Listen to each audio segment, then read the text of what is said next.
does this deliver on the need to build more homes, get the growth that we need, and while also protecting the environment? Shall I go first? Yeah.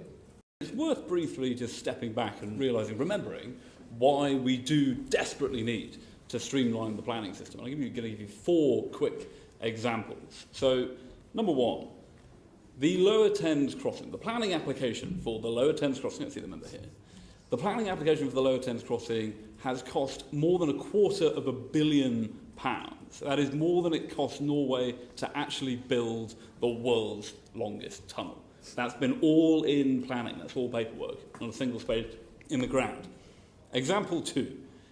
HS2 is the world's most expensive railway line. And why is that? Well, in no small part, it's because we're doing things like building a £121 million back tunnel to protect 100 Bechstein bats, or 300 Bechstein bats that live in a nearby wood. Not actually the wood that the line goes through, but a nearby wood, which I think most people would agree is a disproportionate response.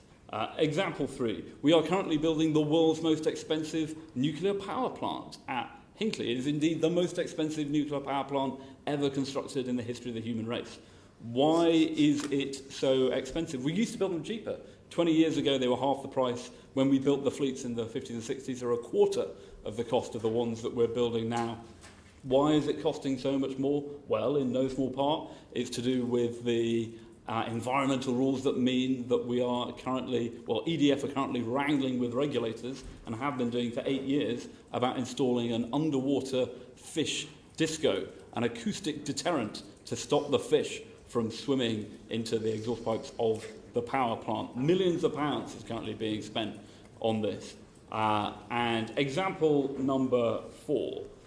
The planning application for a railway line between Bristol and Portishead, 3.3 miles, reopening an existing line that was cut in the Beeching Cuts, is 80,000 pages long, with over 1,000 pages dedicated to bats on what is already existing lines.